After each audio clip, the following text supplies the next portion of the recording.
Bonsoir à tous et bienvenue dans l'invité de la rédaction de Médien TV. Le 31 octobre de chaque année, le monde célèbre la Journée mondiale des villes. La célébration de cette année a été organisée à Shanghai sous le thème « Agir localement pour devenir global » avec comme objectif de partager les expériences et les différentes approches pour donner au gouvernement les moyens de créer des villes plus vertes, plus équitables et plus durables. Au Maroc, l'ASVT, l'Association des enseignants des sciences de la vie et de la terre, travaille depuis près de 30 ans dans le domaine de l'environnement, la santé et les sciences de la vie et de la terre.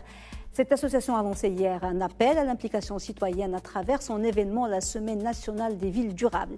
D'après l'ASVT, les espaces urbains et d'après des chiffres officiels sont de puissants marchés pour les énergies renouvelables et les nouvelles technologies. Ils sont les centres des pouvoirs politiques et économiques d'organisations civiles, des foyers d'émergence et de diffusion des mouvements culturels. Des espaces qui consomment plus de 75% de l'énergie et émettent plus de 80% des émissions de gaz à effet de serre et produisent plus de 50% des déchets solides au niveau national alors qu'ils ne couvrent que 3% de la superficie du pays. Comment renverser la vapeur et mettre en place des modes de gouvernance adaptés aux enjeux des métropoles et des villes et aux attentes des citoyens? Comment préserver et améliorer l'environnement et la résilience des espaces urbains pour en faire des piliers de transformation, de développement et de bien-être face à une urbanisation galopante? Pour répondre à ces questions et à bien d'autres encore, nous avons le plaisir de recevoir ce soir sur notre plateau Abdelrahim Qseri, président de l'Association des enseignants des sciences de la vie et de la terre. Monsieur Qseri, bonsoir. Bonsoir. Merci beaucoup d'avoir accepté notre invitation. Merci à vous. C'est moi. Alors, les chiffres qui sont officiels et qui ont été communiqués par votre association sont alarmants. 75% de l'énergie consommée par les villes, 80% des émissions de gaz à effet de serre, 50% des déchets, alors que ces villes ne couvrent que 3% de la superficie du pays. Est-ce que c'est une tendance mondiale ou est-ce que cela concerne le Maroc en particulier?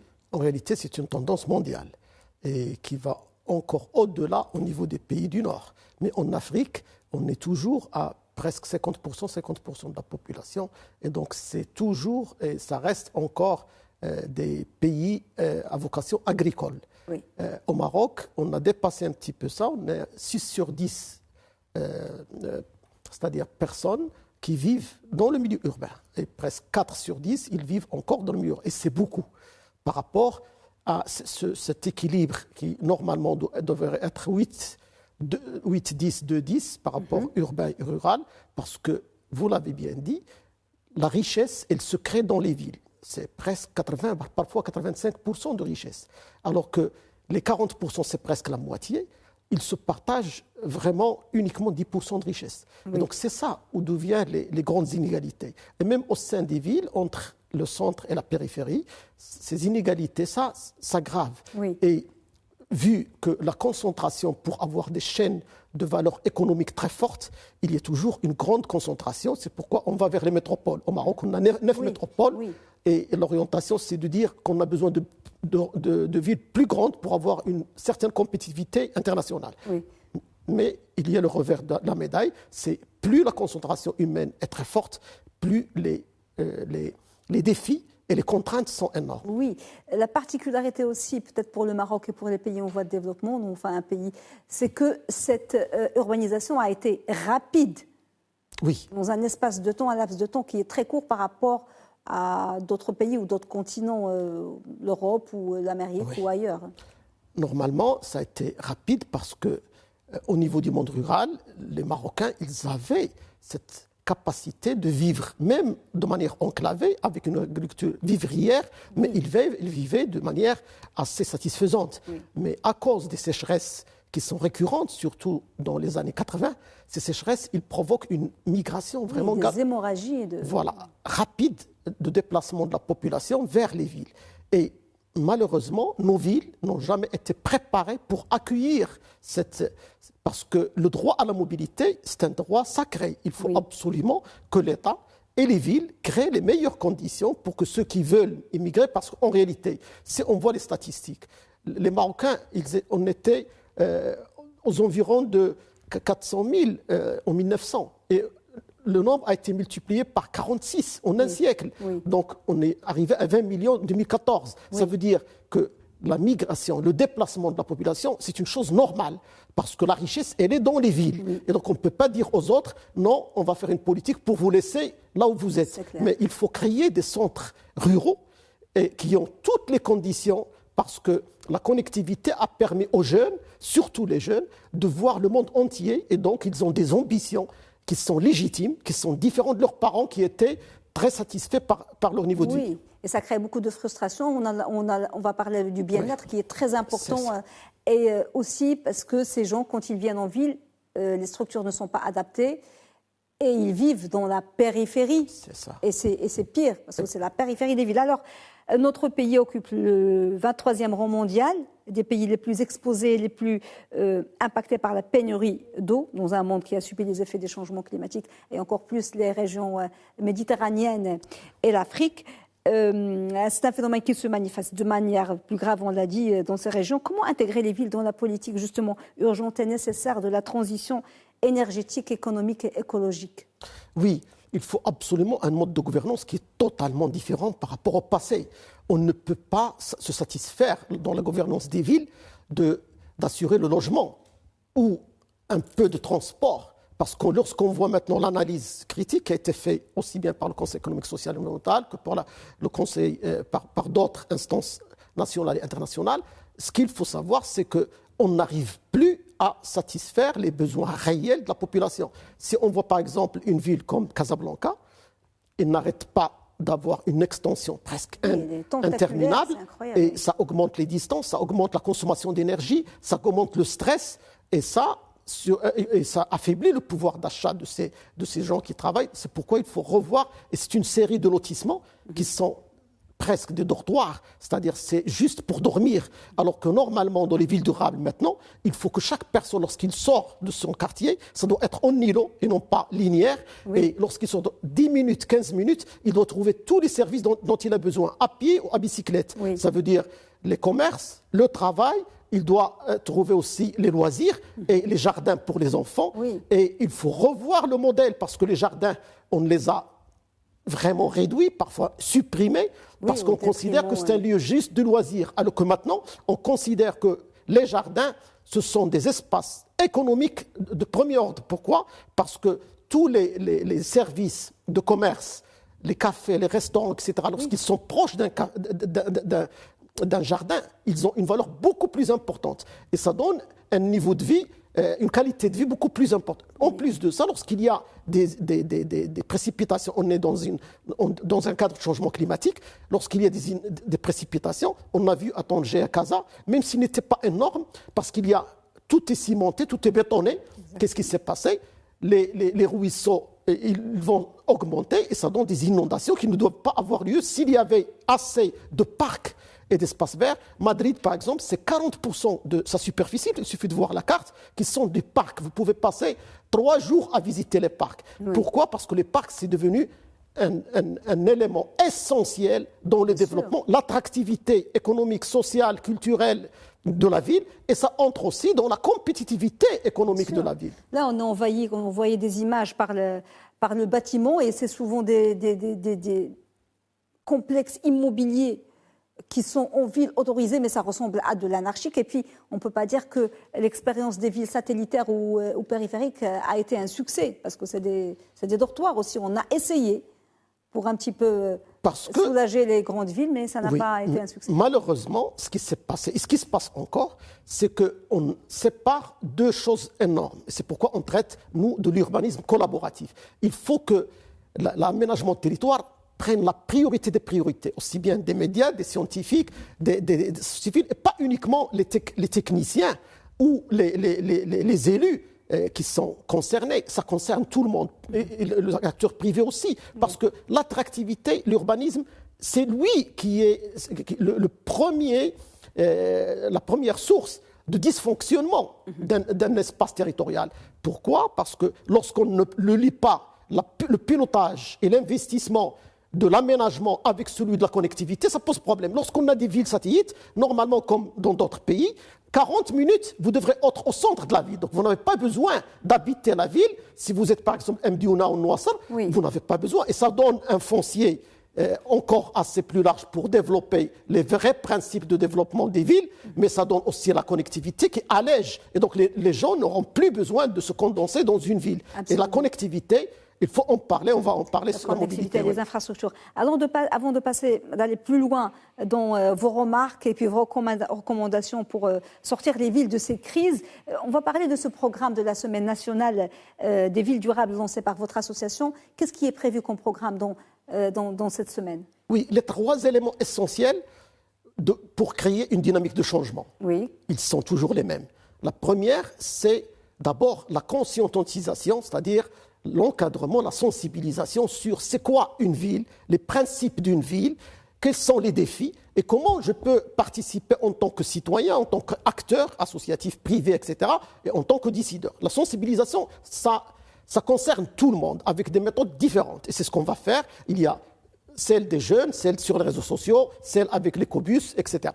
Deuxième volet, c'est la valorisation des bonnes expériences. On a au Maroc de très bonnes expériences, mais malheureusement, ils ne sont ni identifiés généralement, ni reprises et généralisées par les acteurs et les décideurs. Et ça, nous, on a des expériences sur comment réduire, on va parler de l'énergie, comment réduire la consommation dans une période de crise où tout le monde prend des grandes décisions. Et les grandes décisions doivent être prises dans la ville et pas uniquement par certains ministères qui font des efforts, mais maintenant on ne voit rien, c'est-à-dire de concret, alors que ça flambe et ça touche, ça déséquilibre c'est-à-dire l'équilibre des échanges et du budget de l'État, ça déséquilibre le budget des citoyens et malheureusement, on peut en parler, il y a beaucoup de décisions qui peuvent être dans les villes, qui ne coûtent pas trop cher et qui peuvent alléger cette surconsommation et le poids de cette augmentation du prix à cause de ce Conseil. Donc vous allez sensibiliser les gouvernants, les décideurs, mais aussi les citoyens. Je peux ajouter le troisième élément, à part sensibilisation et valorisation des expériences et partage, c'est le dialogue entre les parties prenantes, qu'ils soient des collectivités, des décideurs nationaux, et on va faire le 17 novembre une conférence nationale. On espère que la ministre de l'Aménagement sera avec nous. On espère aussi que le ministre de l'Industrie et la ministre de l'Environnement, de la Transition énergétique et du développement durable. Il doit y avoir les CRI. Tout le monde est concerné, les agences, l'AME, etc. Et donc, on touchera 4 sujets, l'économie circulaire, l'urbanisme collaboratif, la décentralisation de la production de l'énergie et l'efficacité énergétique qui est très importante. Et aussi, on parlera de... voilà, donc ces 4 sujets, efficacité, urbanisme et j'ai dit de concentration d'énergie. D'énergie. Est-ce que vous êtes d'accord avec moi par rapport aux villes marocaines? Est-ce qu'il y a une régression, une dégradation? Il y a une quarantaine d'années, les villes avaient des caractères de ville, parce que les campagnes, il y avait des gens qui vivaient dans la campagne. Et on a remarqué ces dernières années, ces 30 dernières années, que les villes se ruralisent. Et certains centres qui étaient des centres citadins, même dans des grandes villes comme Casablanca, sans citer on peut dire la place Le Prince ou le boulevard Mohamed V ici à Rabat, qui étaient vraiment au standard des villes en termes d'urbanisme et de civisme, se sont ruralisées. Et les petites villes aussi ont été victimes de cette marginalisation. Maintenant, les petites villes, il y avait des petites villes qui avaient un caractère de ville. Maintenant, il y a beaucoup... Ça s'est ruralisé, on le remarque. Est-ce que c'est vrai ou c'est juste une impression? En réalité, le Maroc, il a de très bons exemples qui peuvent être étudiés dans les grandes universités internationales, dans le domaine de la bonne planification et gestion des villes, que ce soit dans l'eau, à Fès, à Tétouan, etc., que ce soit dans le bien-être, la mixité sociale, les pauvres avec les riches, pas de différence. Et le bien-être, comment les jardins, le Menara au niveau de Meknès et au niveau de Souani, Meknès, Souani et le Menara au niveau de Marrakech, il y avait de très très bons exemples, mais malheureusement, comme on a dit, il y a eu une augmentation démographique rapide, il y a eu des migrations rapides, mais on n'a pas été très bien préparé. Mais maintenant, on n'a plus le droit vraiment à l'erreur, puisque Sa Majesté, il a anticipé les crises, il a dit que le modèle de développement du Maroc il a atteint ses limites, il faut un nouveau modèle. Lorsqu'on a fait maintenant un nouveau modèle, on ne peut plus maintenant dire qu'on a des espaces encore dans les centres ruraux qui sont en train de se transformer en ville rapidement. Oui, et dans une situation où il n'y a même pas de plan d'aménagement. Il faut généraliser le plan d'aménagement à tout point du Maroc. On ne peut plus laisser quelqu'un pour dysfonctionner et pour construire quelque chose d'anarchique et après la corriger, ça devient impossible. Absolument, caser les gens dans des blocs. Oui. Alors, vous parlez, M. Orseri, de crise des villes et des villes en crise. L'association épingle une gouvernance inadaptée, comme vous l'avez dit, aux enjeux des métropoles et villes et aux attentes des citoyens. Vous parlez de lenteur, retard, report des réformes et des solutions d'urgence. Comment lutter contre, justement, vous en avez parlé, ces dysfonctionnements, surtout qui sont devenus structurels? Il y a des choses sur lesquelles il est difficile de revenir. Est-ce qu'on va agir sur l'avenir et est-ce qu'il y a quelque chose à sauver dans ce qui a déjà été gâché ou mal fait? Oui, les grandes erreurs, c'est les constructions. Si on a construit des immeubles, etc., c'est très difficile de les raser, ça coûte trop cher. À Casablanca, ça fait une vingtaine d'années qu'on essaie d'avoir une voie royale entre la mosquée et c'est pas encore atteint alors qu'on a construit toute une ville Nessim pour ça et ça n'a pas marché. C'est pourquoi il faut absolument que la démocratie participative et la participation citoyenne, qui sont dans le préambule de la Constitution, mais réalisées de manière différente de ce qu'on a fait jusqu'à présent, de manière effective, pour exploiter et tirer profit de l'intelligence plurielle. On a une excellente intelligence à l'échelle nationale, mais les mécanismes de construction des décisions et des priorités et de déploiement, ils ne sont pas encore réalisés que par une petite minorité, aussi intelligente, aussi importante et aussi engagée soit-elle. Elle ne suffira jamais s'il n'y a pas un processus. On a fait au niveau de l'AMCDD avec l'ASVT, l'Alliance marocaine pour le développement, des propositions concrètes, comment généraliser cette concertation, cette implication de la société civile et de l'intelligence, les universitaires, le privé, la société civile, les citoyens. Il y a des mécanismes adaptés. Parce qu'on ne peut pas dire que les citoyens auxquels on demande leur voix lors des élections, ces citoyens, ils nous dérangent et ils ne peuvent pas comprendre, ils vont nous déranger. Il faut trouver le mécanisme adapté à chaque contexte. Et c'est ça la politique qui est correcte et la politique qui veut vraiment construire pour une appropriation de la population et des acteurs, des projets et d'une vision partagée de la vie. Absolument. Donc, au-delà des problèmes écologiques et des problèmes d'économie en termes d'énergie, ce sont des villes qui sont faites pour des êtres humains qui doivent être bien. Le bien-être, c'est très important. Et justement, vous déplorez aussi que ces territoires urbains ne soient pas sur le chemin des 6 principes de la ville durable. Quels sont ces 6 principes? Les 6 principes, c'est ce que demande n'importe quel citoyen au monde. Et le Maroc, c'est universel. Universel. Et le Maroc, il a contribué à la construction avec le monde entier, aux Nations Unies, de ces principes. Le premier, c'est d'avoir d'abord la cohésion sociale. Il faut absolument ne pas séparer des ghettos et avoir des conditions c'est-à-dire on ne va pas faire des gardiens et des ghettos au niveau de chaque lotissement. Ça ne marchera jamais. Il faut absolument que ce soit un espace commun, viable et vivable. En commun. Deuxième chose, c'est la compétitivité économique. On ne peut pas construire ce qu'on a fait pour les nouvelles villes, des villes sans économie, sans emploi, sans richesse.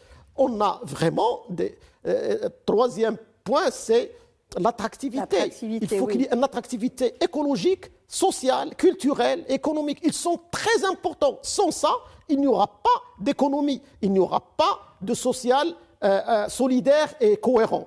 Et le quatrième, c'est la préservation des ressources. On ne peut pas considérer les déchets qui ne sont que des plastiques, du verre, etc., faire des termes de référence et envoyer tout ça à une décharge.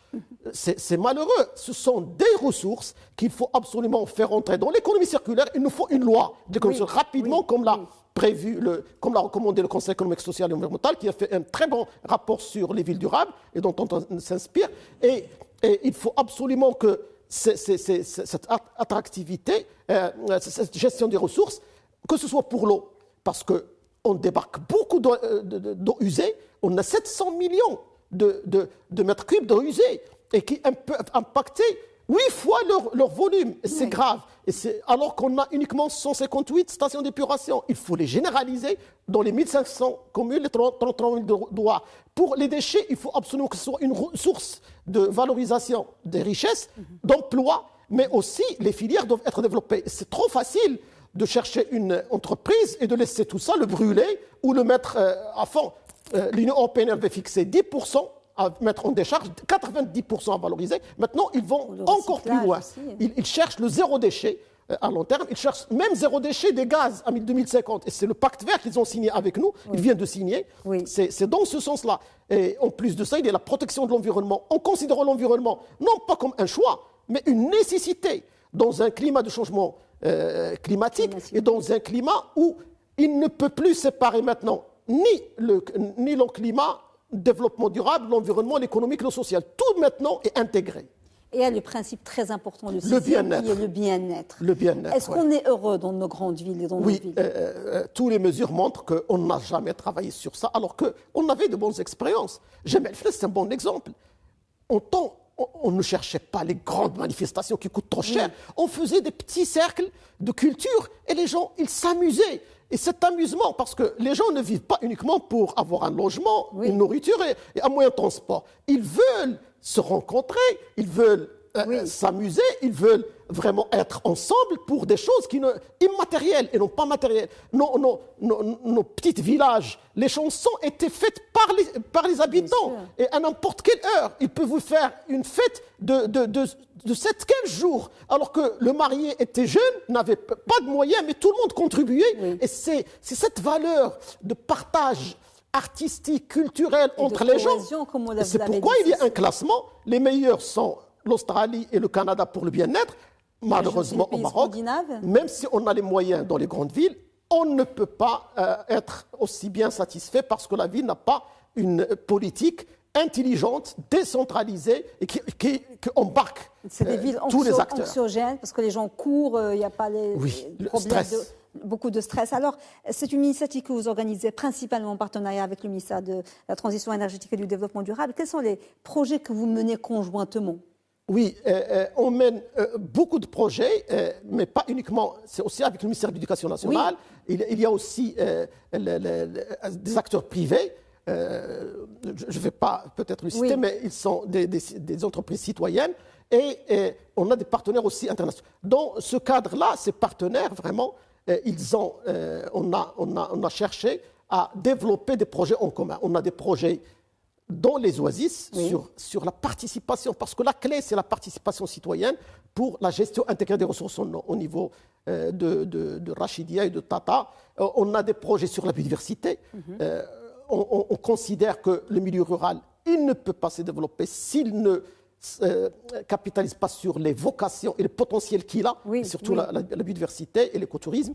Et la troisième chose, on travaille sur l'économie circulaire avec le tri et la gestion des déchets. Mais il y a, vous l'avez bien dit, par exemple pour la mobilité, ça n'a pas de sens de ne pas encourager les jeunes. On a 45% de jeunes dans les villes. Et à Casablanca, par exemple, on a fait des formations dans la mobilité durable avec le PNUD pour les former sur la mobilité. Mais la mobilité douce, c'est les bicyclettes qui font du ravage au niveau des pays du Nord, les bicyclettes électriques et les trottinettes. Au Maroc, on n'a pas de plan dans les villes, alors qu'on est en pleine crise. Il est impossible que les trottinettes ou que les bicyclettes difficiles roulent au Maroc parce qu'il n'y a pas les passages adaptés, il n'y a pas... Mais c'est le rôle des décideurs. Voilà. Dernière chose, Monsieur Rsele, parce qu'on n'a plus de temps, c'est très important. La situation est déjà critique, mais elle risque d'empirer si les bonnes décisions ne sont pas prises. Bien sûr, le Maroc s'urbanise à grande vitesse. Vous l'avez dit, de moins de 8% au début du siècle, l'urbanisation a été multipliée par 6 depuis 1960 et par 46 en un peu plus d'un siècle, passant de 440 000, comme vous l'avez dit, vers 1900 à 20 millions. Presque 20 millions et demi d'habitants en 2014. Il est prévu qu'elle atteigne presque 68% vers 2030, 73,5% à l'horizon 2050. Que faire face à ce qui est inévitable? Il faut, j'imagine aussi, agir sur le monde rural pour que ces gens restent, mais pas restent à n'importe quel prix.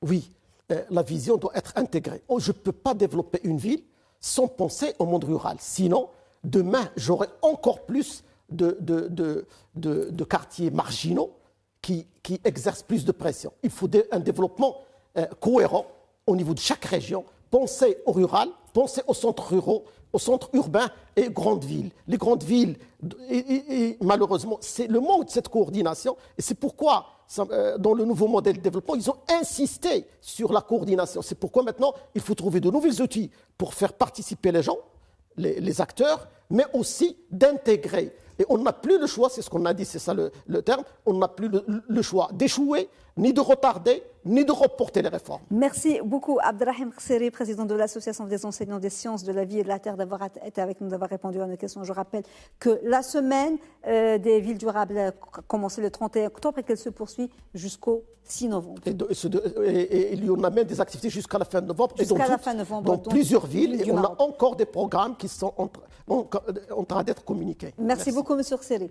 Madame, Monsieur, merci beaucoup de nous avoir suivis. Bon suivi des programmes sur Média TV. Très belle soirée.